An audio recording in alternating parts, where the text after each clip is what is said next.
여러분이 잘 아시는 삼중고의 고통을 겪은 헬런 켈러에 관한 얘기입니다. 헬런 켈러가 태어나서 19개월 되던 해에 열병을 앓고 소경이 되고 기머거리가 되고 벙어리가 되었습니다. 그의 7살 때부터 가정교사 솔리반이라고 하는 사람의 보살핌을 받게 되었습니다. 그리고 그는 세계 최초의 맹인 농화자로서 하버드 대학교를 우등생으로 졸업을 했습니다.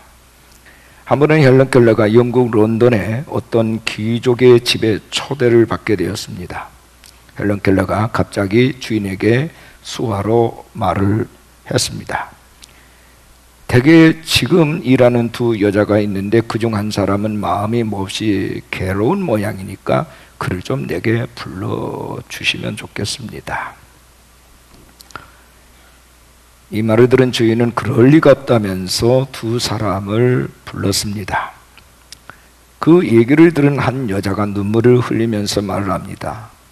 시골에 계신 우리 어머니께서 병들어 누우셨다는 전보가 왔습니다. 귀한 손님이 오셨기에 손님을 모시고 난 이후에 어머니에게 가려고 했습니다. 뜻밖의 이런 말을 하는 것입니다. 헬런 켈러는 육의 눈으로는 볼 수 없었지만 영의 눈, 마음의 눈을 통해서 그 여자를 보고 있었던 겁니다. 헬런 켈러는 미술품도 손으로 만지면 그 모양과 색깔을 알았다고 합니다. 하나님이 주신 놀라운 영감입니다. 오늘 본문의 배경은 이스라엘과 아람, 지금으로 말하면 시리아인데요. 이 두 나라 사이에 큰 전쟁이 계속해서 지속해 있었습니다. 근데 놀라운 사실은 이 아람 왕은 항상 이스라엘에게 패하는 것이었어요. 군대 숫자도 많고 전력도 훨씬 더 좋은데 번번이 패배를 하니까 도대체 무슨 원인이 있을까 하고서 그런 참모진들에게 그 원인을 분석해서 보고하라고 말을 했습니다. 어느 한 사람이 아람 왕에게 나와서 말합니다. 왕이시여, 우리 가운데 아무리 생각해봐도 적관대통하는 스파이가 있어서 우리 군사의 비밀을 알려주는 자가 있는 것 같습니다. 그러자 다른 한 사람이 또 말합니다. 그게 아닙니다. 왕이시여, 이스라엘에는 엘리사라는 이름을 가진 선지자가 한 사람 있는데 그가 믿는 하나님을 통해서 우리의 군사의 비밀뿐만 아니라 심지어 왕께서 침상에서 말한 것까지 다 듣고 이스라엘 왕에게 그대로 보고하고 있습니다. 바로 이 엘리사 때문입니다. 정확하게 그는 말을 했어요. 엘리사, 그러면 그 엘리사란 놈이 어디 있단 말이냐? 예, 왕이시여 도단이라고 하는 성에 살고 있습니다. 그래서 아람 왕이 대군대를 동원토록 해서 밤새도록 그 도단성을 첩첩이 둘러싸게 했습니다. 엘리사의 종이었던 이 사환이 청년이 아침에 일찍 일어나서 보니까 아람 군대가 도단상을 에워싸고 있는 것을 보고 그는 까무러칠 뻔했습니다. 혼비백산에서 엘리사에게 가서 주인님, 큰일 났습니다. 이제 우리는 다 사로잡히게 되었습니다. 아람 군대가 이 성을 첩첩이 둘러싸고 있습니다.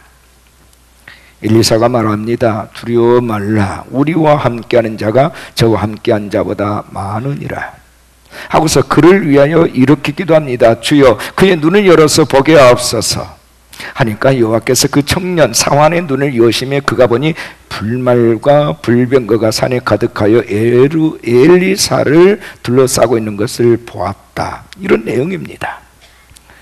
여러분, 놀라운 일이지 않습니까? 이 사건이 주는 교훈은 무엇일까요? 무엇보다 놀라운 것은 바로 이 엘리사라는 선지자 한 사람의 영향력, 또한 그의 역할이 이스라엘을 살려내는 구심점이 되었다라고 하는 사실입니다. 엘리사의 탁월한 영감이 중요했습니다.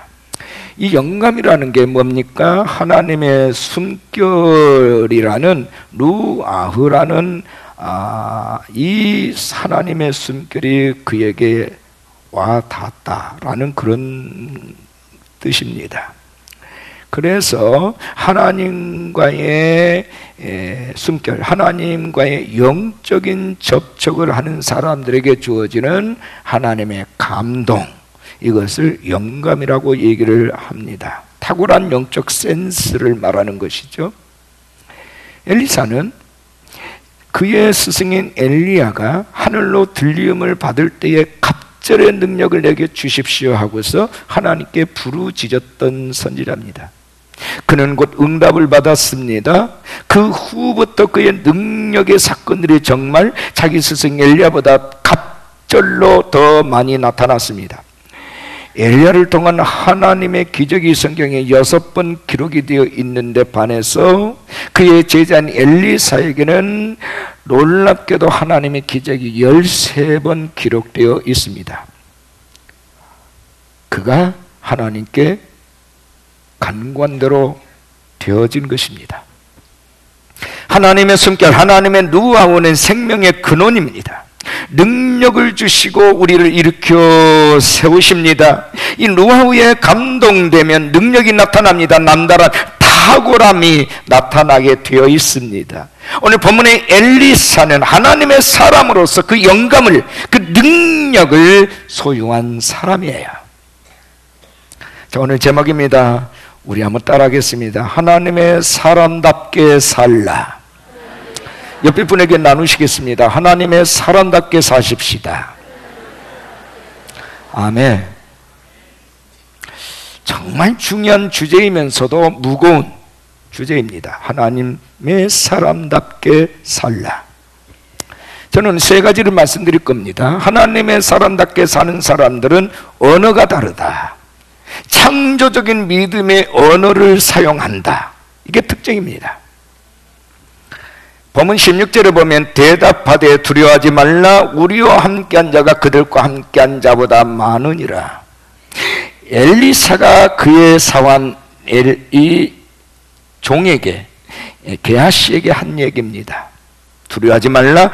우리와 함께한 자가 그들과 함께한 자보다 많다. 그는 하늘의 천군 천사가 아람 군대보다 훨씬 더 많이 엘리사를 둘러싸고 있는 것을 보았고 그것을 자기 사환에게 고지한 사건입니다. 영감이 있는 사람들은 보지 못한 세계를 보는 탁월함이 있습니다. 영적 세계를 본단 말입니다. 그러나 여러분, 영적 세계를 보지 못한다 할지라도 안 믿을 것입니까? 히브리서 11장 말하기를 믿음은 바라는 것들의 실상이요 보지 못하는 것들의 증거다. 보지 못했지만, 손에 잡히지는 않았지만, 귀에 들리지는 않았지만, 마치 보는 것처럼, 눈에 확인한 것처럼, 귀에 들린 것처럼, 손에 잡힌 것처럼 선포하는 것이 그 믿음이라는 겁니다. 그 믿음을 가진 사람들은 보이지 않는 세계를 믿음으로 본다, 그런 뜻입니다. 근데 실제로 엘리사는 보았습니다. 그리고 탄식하며 절망하는 사울을 향해서 두려워하지 말라. 우리와 함께한 자가 저와 함께한 자보다 많다. 두려워하지 말라는 말로 인해서 그 사환의 믿음을 견고하게 세워지는 이 대목을 주목하셔야 됩니다. 우리가 이 세상을 살아갈 때 가장 중요한 것이 무엇일까? 지금 이 순간에도 하나님이 나를 지켜주시고 나를 보호하시고 나를 인도하시고 나에게 승리를 안겨주신다는 사실을 믿는 믿음이 우리에게 무엇보다 중요하다, 그 말씀이에요. 보이지 않는다 할지라도 내가 예수 믿는 내게 정말 믿음을 선물로 주셨고 하나님이 나의 보호자가 되시고 그 주권과 통치로 나를 안위하고 계신다는 사실을 믿는 자는 눈에 그 아무것도 보이지 않는다 할지라도 전능하신 배우의 하나님을 의심 없이 신뢰하기 때문에, 받아들이기 때문에 우리는 창조적인 말로 믿음의 말을 선포할 수 있다, 그 말입니다.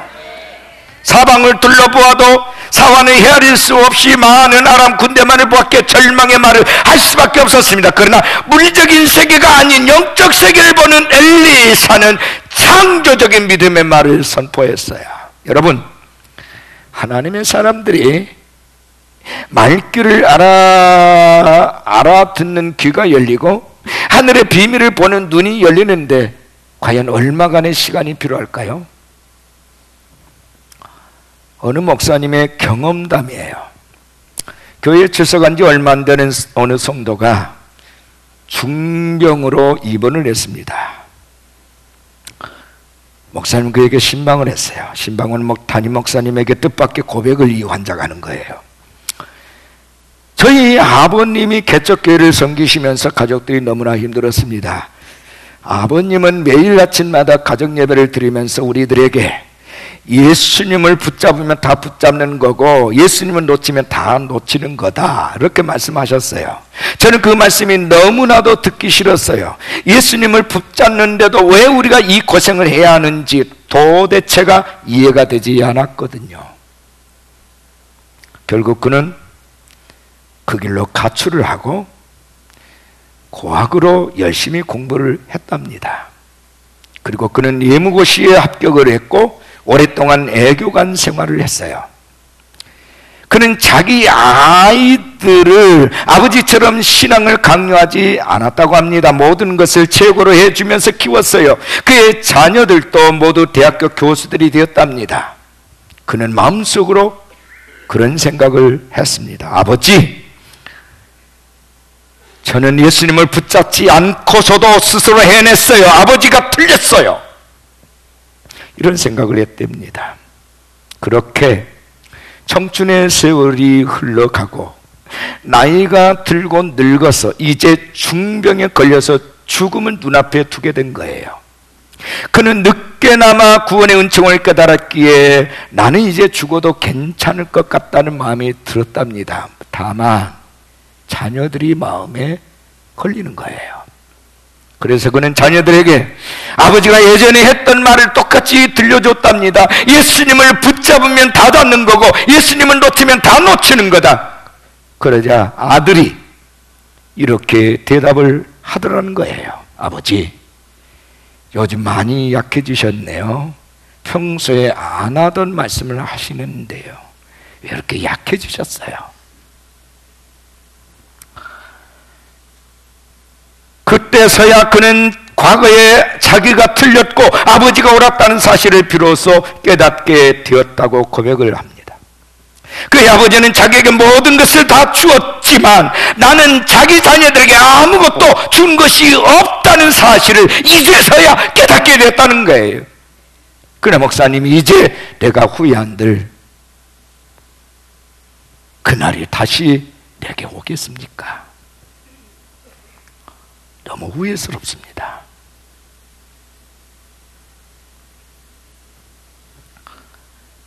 시편 91편 2절 이하에 이렇게 말씀합니다. 나는 여호와를 향하여 말하기를 그는 나의 피난처요 나의 요새요 내가 의뢰하는 하나님이라 하리니 이는 그가 너를 새 사냥꾼의 올무에서와 상한 전염병에 심한 전염병에서 건지실 것이미로다. 그가 너를 그의 깃으로 덮으시리니 네가 그의 날개 아래에 피하리로다. 그의 진실함은 방패와 손방패가 되시나니 너는 밤에 찾아오는 공포와 낮에 날아드는 화살과 어두울 때 퍼지는 전염병과 밝을 때 닥쳐오는 재앙을 두려워하지 아니하리로다. 1000명이 네 왼쪽에서 10,000명이 내 오른쪽에서 엎드려지나 이 재앙이 네게 가까이 하지 못하리로다. 할렐루야. 1000명이 10,000명이 내 좌우에서 엎드려질지라도 이 재앙은 너에게 가까이 하지 못할 것이다. 누구에게? 여호와를 향하여 나는 여호와는 나의 피난처시요 나의 요새시요 내가 의뢰하는 하나님이라고 고백하는 자에게.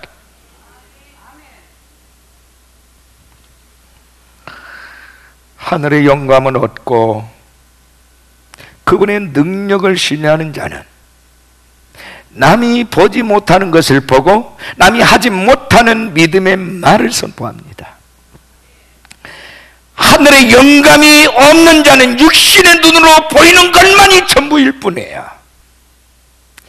믿음이 있고 영감이 있는 자는 언어가 다릅니다. 죽는 순간에도 하늘의 소리를 쏟아내요.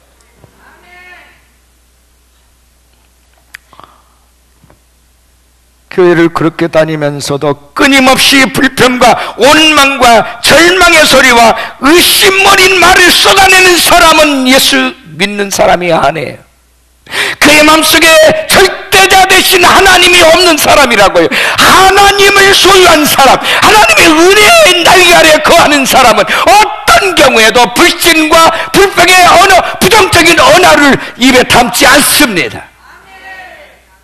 하늘이 무너지고 땅이 꺼져도 그의 말은 언제나 창조적인 언어 외에는 없다는 말이에요. 왜요? 여호와께서 끊임없이 그에게 은혜를 베푸시고 끊임없이 그 말을 하나님의 언어로 채워주시기 때문인 것입니다. 무엇이 믿음인가요? 여러분의 언어의 색깔을 한번 보십시오. 여러분의 언어가 검은지 아니면 회색인지 아니면 하얀색인지 구분을 하시라는 말이에요. 그 사람의 언어를 들어보면 그 사람 믿음의 사람인지 아닌지 알 수 있어요. 그가 하늘의 사람인지 땅의 사람인지를 알 수 있어요. 이스라엘에서는 출애굽을 하고 날마다 하나님의 은혜의 불기둥 구름기둥 아래 있으면서도 끊임없이 하나님께 불평을 쏟아냈어요. 그들은 40년 동안 그 언어가 달라지지 않았어요. 그리고 광야에서 다 죽었습니다.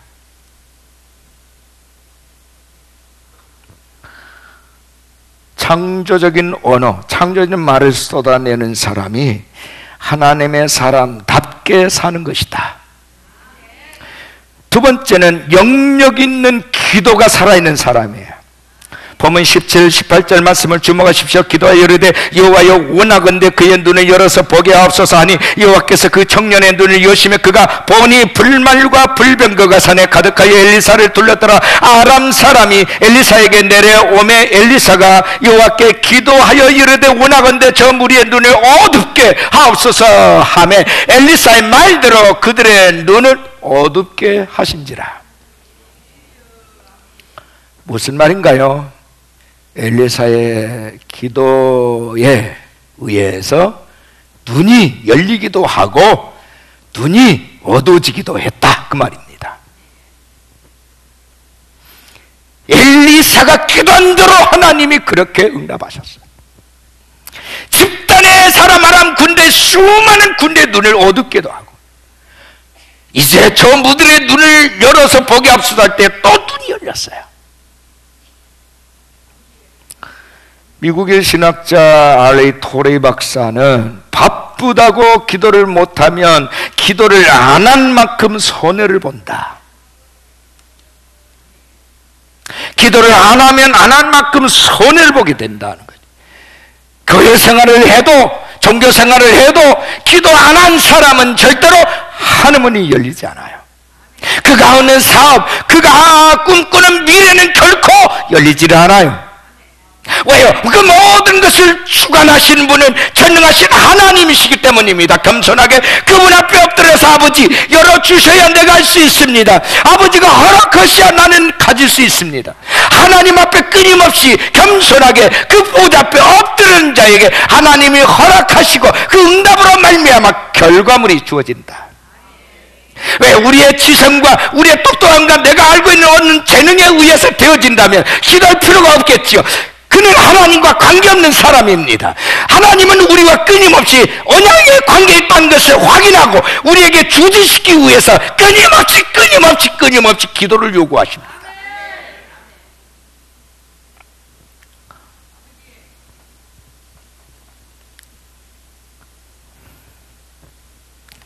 로마의 황제 콘스탄티누스 1세가 당시에 로마의 화폐인 동전에 그 황제들의 형상이 그려져 있는 것을 보았어요. 근데 모두가 다 서 있는 모습이에요. 그래서 그것을 이제 무릎을 꿇고 있는 모습으로 바꾸라고 명령을 했습니다. 그는 그 이유를 그것이 내가 승리하는 길이기 때문이다. 콘스탄티누스 1세는 전쟁을 하러 나가기 전에 반드시 하나님 앞에 무릎을 꿇고 기도를 했다는 겁니다. 그리고 나가서 싸울 때마다 대승리를 거뒀어요. 그는 그가 재임하면서부터 로마 제국을 기독교 국가로 선포하고 국가적으로 많은 업적을 남겼습니다. 하나님 앞에 무릎을 꿇느냐 꿇지 않느냐에 따라서 그의 미래, 운명이 달라진다는 거예요. 나라도 마찬가지예요. 기도는 우리 인생의 전환점이에요. 엘리사는 그의 스승 엘리야로부터 기도의 영성을 대물림 받았습니다. 기도의 사람으로 하나님의 세계를 보는 안목이 있었단 말입니다. 기도는 하나님의 비밀스러운 세계를 여는 통로예요. 문입니다. 과거나 지금이나 하나님은 기도한 사람을 통해서 문을 여시고 하나님의 모든 귀하신 것을 취하게 하십니다. 그리고 그들을 세워서 나라를 일으키시고 민족을 일으키세요. 그가 왕이 아닐지라도 하나님은 아주 작은 선지자의 입을 통해서 올려지는 그 간구를 들으시고 하나님은 왕권을 움직이십니다. 우리가 당하는 사건을 어떻게 보느냐 하는 건 매우 중요해요. 엘리사의 종 게하시가 아침에 밖에 나갔다 까무러친 이유가 뭡니까? 아람 군대가 도단성을 완전히 포위한 장면을 목격했단 말입니다. 이제 큰일 났다, 죽게 생겼다 절망을 했어요. 오늘 본문에는 엘리야의 기도가 3번이나 나옵니다. 첫째는 그의 눈을 열어서 보게 하옵소서. 두 번째는 저 무리의 눈을 어둡게 하옵소서. 세 번째는 이 무리의 눈을 다시 열어 보게 하여 주십시오. 그때마다 하나님 그렇게 반응하셨습니다. 저들의 눈을 열어서 19절 말씀 보니까 아람 사람이 엘리사에게 내려오며 엘리사가 여호와께 기도하여 이르되 오나건대 저 무리의 눈을 어둡게 하옵소서 하며 엘리사의 말대로 그들의 눈을 어둡게 했다. 엘리사가 기도한 대로 하나님께서 반응하셨어요. 소경이 됐다가 다시 눈을 뜨게 됐다가 이렇게 기도한 대로 되어진 사건은 아람 나라의 군대로 하여금 다시는 이스라엘을 넘나볼 수 없게 만드는 사건이 됐어요. 엘리사의 존재하는 동안 아람은 이스라엘을 칠 생각을 하지 못했단 말입니다.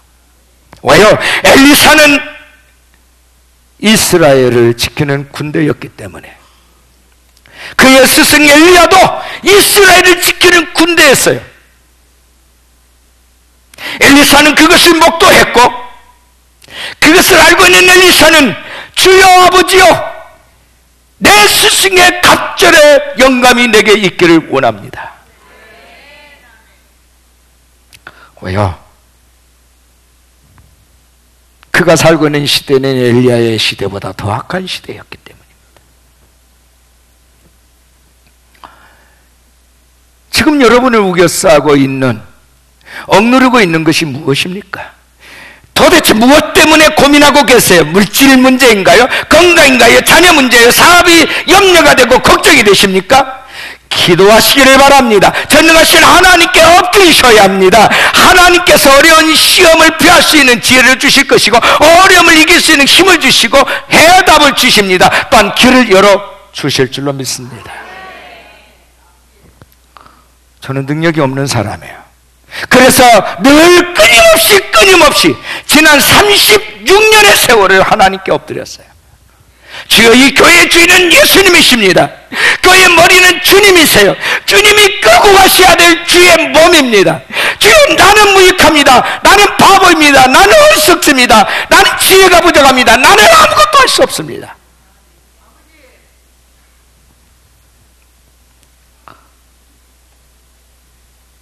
저와 여러분이 기도의 능력을 신뢰할 때 능력을 신뢰한 만큼 하나님께 엎드리게 될 줄로 믿습니다. 물리적인 세계를 보지 마십시오. 그 배후에 있는 하나님의 손길, 하나님의 군대를 믿음의 눈을 뜨고 보십시오. 그리고 하나님께 엎드려 기도하십시오. 기도하면 하나님이 움직이기 시작해요. 내가 기도하는 그 순간부터 움직이기 시작해요. 모세의 기도의 손이 올라갈 때 이스라엘이 이기고, 기도한 손이 내려올 때 아말렉이 이기더라. 놀라운 사건이에요. 출애굽 시에 되어진 일입니다. 한 사람에 껴있는 그 기도가 이렇게 중요하고, 여기에 있는 여러분의 기도가 여러분의 가정과 가문을 살려낸다는 말입니다. 이 민족을 살려낼 수 있어요.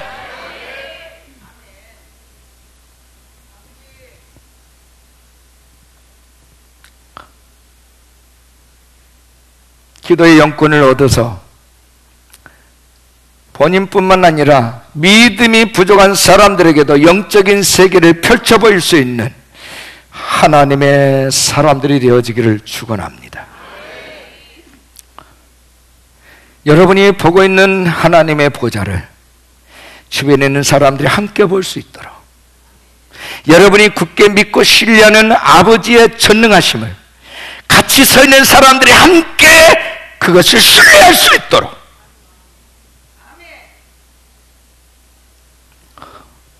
이것이 하나님의 사람답게 사는 일입니다. 세 번째는 왕권을 사용하는 리더십을 가져라는 거예요. 왕권. 보면 21절에 이스라엘 왕이 그들을 보고 엘리사에게 이르되 내 아버지여 내가 치리이까 내가 치리이까. 아람 군대가 완전히 눈이 멀어서 이스라엘의 수도 꺾인 사마리아 성까지 완전히 포로로 잡혀왔어요. 이젠 치기만 하면 되는 거예요. 이스라엘 왕이 엘리사 선지자에게 말합니다. 내 아버지 어떻게 할까요? 쳐버릴까요? 아버지라고 얘기합니다. 왕이 선지자에게 아버지라고 얘기해요. 당신은 내 아버지입니다. 어떻게 할까요? 저들을 칠까요? 목을 날려버릴까요?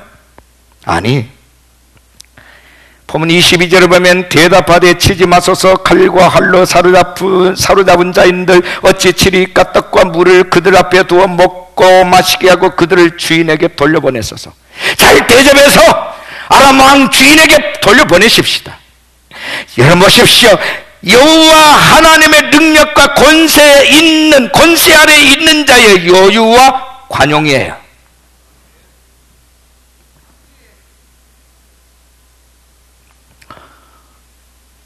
세계를 지배했던 알렉산더 대왕이 넓은 영토를 차지하고 세계 곳곳에 알렉산드리아라는 도시를 건설을 했습니다. 그런데 알렉산더 대왕이 지휘하는 병사 가운데 겁쟁이 병사가 하나 있었는데 그의 이름도 똑같이 알렉산더라는 이름을 가지고 있어요. 하루는 이 알렉산더 대왕이 그를 불렀습니다. 그리고 책망합니다. 전쟁에서 두려움을 버리고 용감하게 싸우든지 아니면 알렉산더라는 내 이름을 버려라.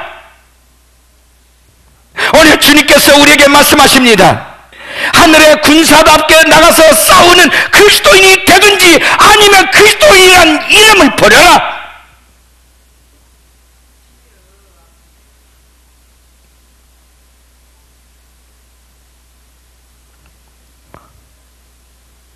사람의 권위는 말로서 끝나지 않고 말한 대로 이루어질 때 그 권위가 세워지는 거예요. 권위가 세워지면 권세가 주어집니다. 그럴듯하지만 말로서만 그치고 말만 하는 그것은 권세가 따르지 않아요. 그래서 선지자들의 모든 예언은 그 말한 것이 이루어진 것을 봤을 때 많은 사람이 선지자로 여기게 될 것이다 그랬어요. 영원한 진리입니다.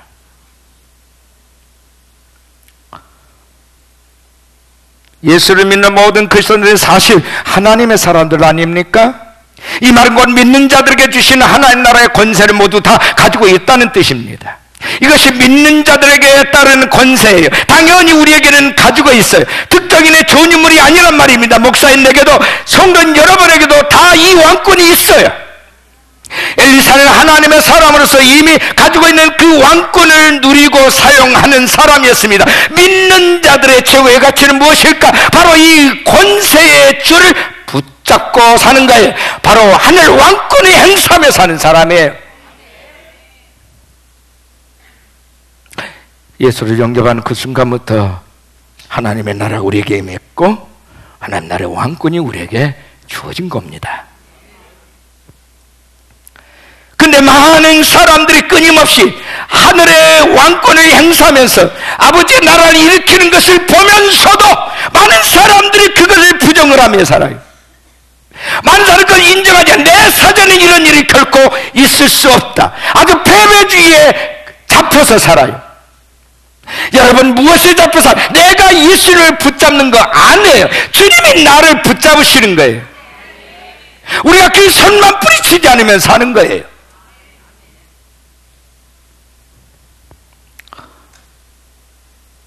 몇 년 전에 나이아가라 폭포 위에 보트 하나가 뒤집히면서 두 사람이 급류에 떠내려오고 있었습니다. 가까이 있던 사람들이 발을 동동 구르며 그에게 밧줄 비슷한 무엇을 끈을 던져줬어요. 한 사람은 그 밧줄을 붙잡았습니다. 근데 다른 한 사람 그 밧줄이 시원찮았던지 뿌리치고 마침 자신의 옆으로 떠는 큰 통나무를 붙잡았답니다. 그 통나무가 커서 매달리기 아주 좋아 보였기 때문이죠. 자기 눈에는 그것이 안전하다라고 판단을 했던 겁니다. 그런데 어떻게 됐을까요? 그 사람이 붙잡은 통나무는 그와 함께 폭포 속으로 사라지고 말았습니다. 통나무가 그렇게 커도 그에게는 아무런 도움이 되지 못했단 말입니다. 통나무는 안전을 보장해 줄 수 있는 강변과의 연결이 되어 있지 않았어요.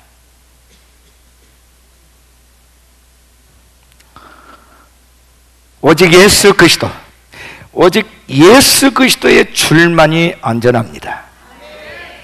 다시 선포합니다. 오직 예수 그리스도의 줄만이 안전합니다. 더 크게 아멘 하십시오. 오직 예수 그리스도의 줄만이 안전합니다. 아멘.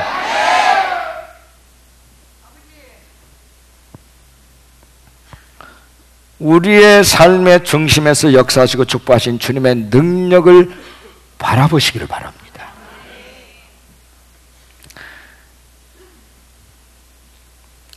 모차르트에 관한 유명한 일화가 있는데요, 그는 음악을 배우러 오는 사람들에게 항상 이렇게 말했답니다. 예전에 다른 데서 음악을 배운 적이 있으십니까? 그렇다면 수업료를 2배 내십시오. 나 배운 적이 없다면 수업료를 절반만 내도 됩니다. 사람들이 항의를 했어요. 아니, 왜 음악에 대해서 모르는 사람은 수업료를 반만 받고 이미 잘하는 사람들이 2배를 받습니까? 그때 모차르트가 이렇게 대답을 합니다. 음악을 아는 사람은 잘못된 것을 알고 있어서 그것을 지우려면 내가 애를 더 먹으니까 2배를 받아야 하고, 음악을 모르는 사람은 내가 원하는 대로 가르칠 수 있으니까 노력이 적게 들기 때문입니다. 중요한 말을 했어요. 제가 목회를 하면서 가장 힘든 부분이 무엇인 줄 아십니까? 부정적인, 패배적인 자화상을 고쳐주는 일이 가장 힘들어요. 한번 부정적인 자화상으로 고착이 되어 있는 사람은 아무리 복음을 들어도 나와는 상관없어, 내게는 절대 그런 일이 일어나지 않아, 나는 못났어, 나는 절대 안 돼, 이 생각을 머리에서 지우지를 않아요. 자기의 편견과 자기의 고정관념에 사로잡혀서 절대로 빠져나올 생각을 안 해요. 그래서 이들을 섬기는 게 더 힘들어요. 아예 처음부터 모르고 들어온 사람, 아예 처음부터 백지를 가지고 나온 사람은 쓴 대로 기록이 돼요. 그대로 믿어요. 그러니까 믿음의 역사가 일어나요. 아는 게 병이에요.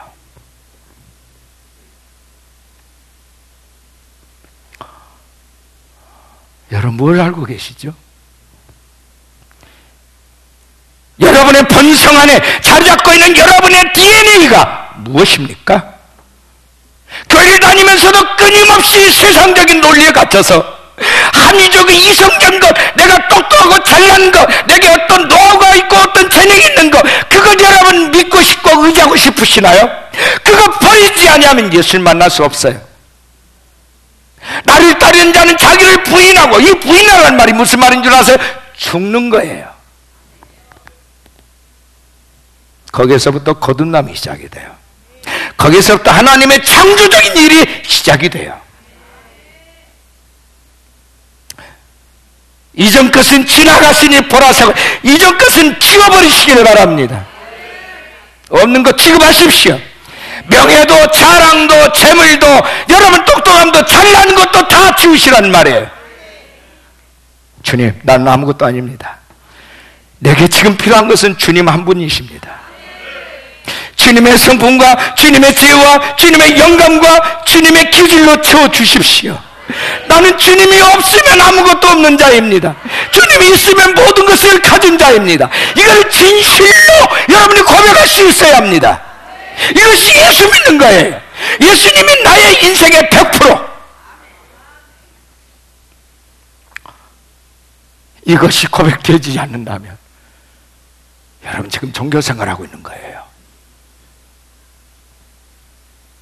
끊임없이 내 인생을 지금까지 치명적으로 고통을 줬던 이 파멸적인 거짓 뉴스에 속아서 언제까지 사시겠습니까?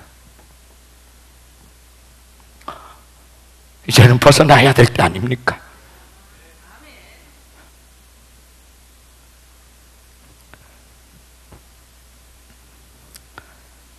여러분의 자화상은 무엇입니까? 어떤 것인가요? 잘못된 생각, 잘못된 사상, 관습에 박혀있는 그것을 고치기가 여간 쉽지 않아요. 주님의 인도를 받지 못하고 성령의 인도하심을 깨닫지 못하고 말씀의 인도를 알지 못하고 내 생각도 내 판단대로 살아오지 않으셨습니까? 믿음의 사람들은 다른 이들에게 알지 못하는 진리를 아는 자들이고 이미 예수와 함께 왕권을 가진 자들입니다. 그리고 그를 만나는 사람들에게 왕권의 기름 부으심을 전이시켜요. 마태복음 16장 18절 이하에 내가 네게 이르노니 너는 베드로라. 내가 이 반석 위에 내 교회를 세우리니 음부의 권세가 이기지 못하리라. 내가 천국 열쇠를 너에게 주리니 네가 땅에서 무엇이든지 매면 하늘에서도 매일 것이요 네가 땅에서 무엇이든지 풀면 하늘에서도 풀리리라. 아멘. 이 말씀을 믿고 신뢰한 자는 손들고 아멘 하십시다. 아멘. 끊임없이 크고 작은 염려, 걱정, 근심, 불안, 초조, 절망 등의 원수에게 포위되고 공격을 당하고 살아가고 있는 게 우리입니다. 이럴 때에 염려, 근심, 불안, 초조, 절망의 깃발만을 바라본다면 엘리사의 종처럼 아 주여 우리가 어찌 하오리까 할 수밖에 없어요. 나도 바른 길을 가고 다른 사람들을 바른 길로 가도록 인도하는 복된 신앙인이 되어지기를 축복합니다. 우리 선조들이 믿음으로 씨앗을 뿌렸어요. 지금 어느 시기인 줄 아세요? 뿌리는 시대가 아니라 그것을 거두는 시대입니다. 이제 그 시즌에 왔어요. 하늘문은 이미 열렸어요. 하나님께서 이 나라의 통일을 주시려고 준비하고 계세요. 근데 이제 우리가 기억해야 될 것은 엘리야처럼 큰 빗소리를 들어야 된다는 것입니다. 하늘의 내 말을 들어야 된다는 것입니다. 듣고만 있으면 안 돼요. 반응을 해야 돼요.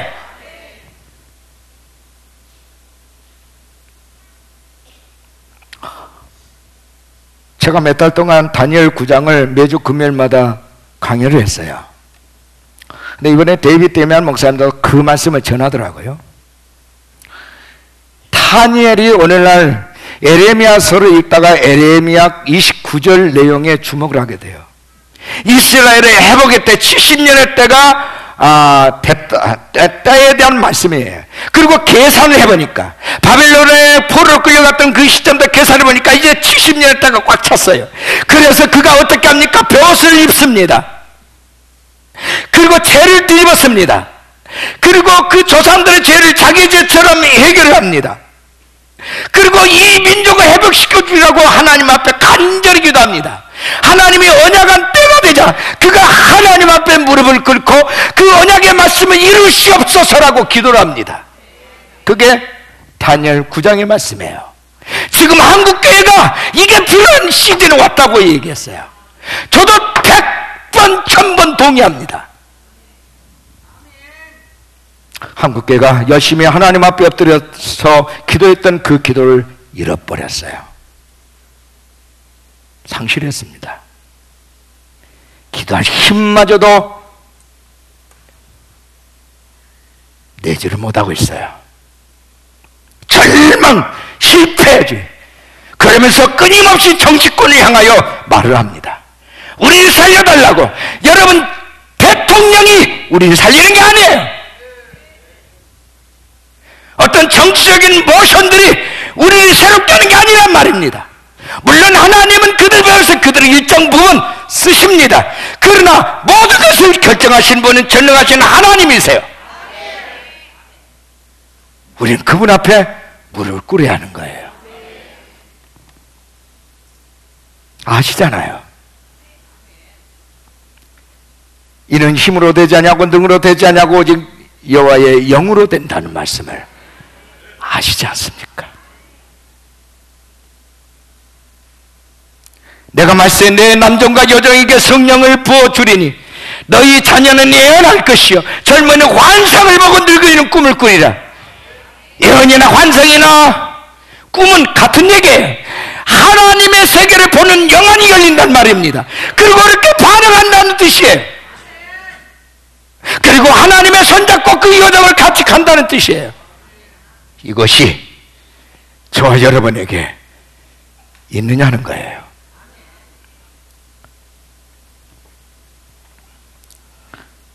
영감과 능력입니다. 영감이 주어지면 별 볼 일 없었던 사람이 능력자가 됩니다. 열등감을 가진 사람도 자신감이 떨어져 있는 사람도 모두가 탁월한 권세 사람으로 나타나게 되어 있어요. 하나님의 영은 모든 것을 초월하는 능력이시기 때문입니다. 남이 보지 못한 것을 보고 남이 듣지 못한 것을 듣고 남이 해내지 못한 일을 해냅니다. 과학자들에게는 하나님의 영광이 주어지면 놀라운 창조물을 만들어냅니다. 핸델에게 스쳐 지나가는 음악적인 영감이 메시아라고 하는 대곡을 만들게 했습니다. 여러분이 무슨 일을 하든지 어떤 일에 종사하든지 가장 필요한 게 영감이에요. 성령의 영감으로 성령의 능력으로 충만해지기를 축복합니다. 어떤 경우에도 불신의 말 입에 담지 마십시오. 창조적인 믿음의 언어를 사용하시기 바랍니다. 영역 있는 기도의 용사가 되시기를 축복합니다. 그리고 하늘의 왕권을 사용하는 귀한 자들이 되어지기를 예수의 이름으로 축원합니다.